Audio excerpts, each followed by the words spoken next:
Stephen A., you had the Sixers winning the East. Now they're in an 0-3 hole to an undermanned Boston team. Who do you blame for Philly falling like this? Well, obviously, I blame Brett Brown. And before I go any further, let me say this. I spoke about this Saturday night after the game. And obviously, because I was so harsh, I think people misconstrued it, acting like I want this man fired. No, that's not what I'm saying. I'm not saying Brett Brown can't coach. I'm not saying I want him fired. I'm saying that I expected more from him because I believe he can coach. And I expected a better performance from him and his team. And I haven't seen it. Too many mistakes, too many comedies of errors. And I think that I have to look at the coach. Game one. You weren't prepared to play. You had 6 days rest. They had 2. You weren't prepared to play. It's just that simple.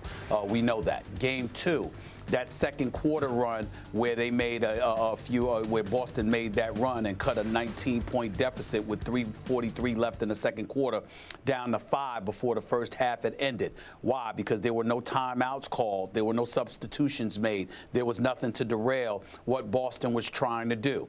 Game 3 on Saturday, another situation came in. First of all, Boston was incredibly effective in inbounds plays, which speaks to Brad Stevens. Joel Embiid was struggling from the field inside the paint all night long, along with Ben Simmons. Obviously, Jason Tatum for the Boston Celtics didn't have that problem because of the 11 attempts he made from 4 feet, took from 4 feet and in. He only missed one of them. And so we have to look at it from that perspective. And so I look at it from this perspective. I look at J.J. Redick making a pass, and people were like, well, you know what, Stephen A., you're right. But then I said, wait a minute.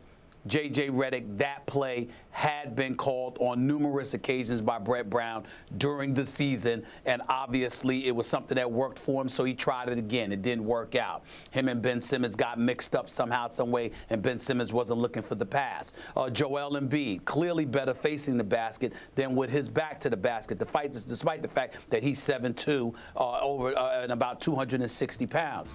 But in the end, when you look at a slew of errors, and you look at it transpiring over the course of 3 games, the one consistency has been that more should have been done by Coach Brett Brown, particularly when you're going up against a young phenom like Brad Stevens, who's coaching the Celtics.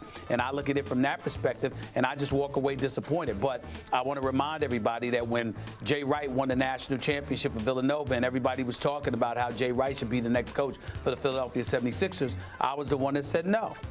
Brett Brown has done a good job. He deserves to keep his job continuing to coach the 76ers.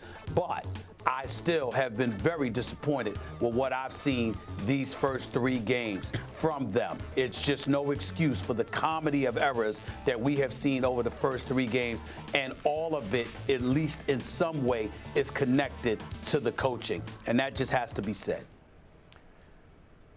The blame for the 76ers hole is Brad Stevens. That's who is to blame for the hole that they're in. From the Sixers' point of view, that's who's to blame.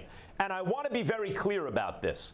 I do not mean to take credit away from the Celtics players, because those passes over the fronting defense and the catches, by the way, are hard to make. So they have excellent players that Danny Ainge has provided, coach, even with injuries to Kyrie Irving, their best player, and Gordon Hayward, who was probably perceived as they're going to be their second best player, except the way Horford's playing, maybe he's their third best player. Or, Tatum and Brown, too, have something to say about that. But not to mention Rozier. They're loaded. But Brad Stevens is the reason. And by the way, Brett Brown's a good coach. He is a good coach. Brad Stevens is competing with Popovich as the best coach in the NBA. How can you tell?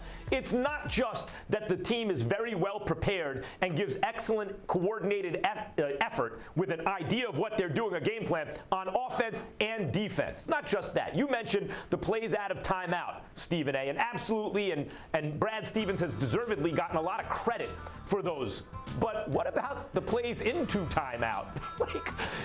Marcus Morris is about to take a low percentage shot. The whole possession was totally discombobulated. It's toward the end of the game. Morris is about to take a low percentage shot without a high reward because it's a 2.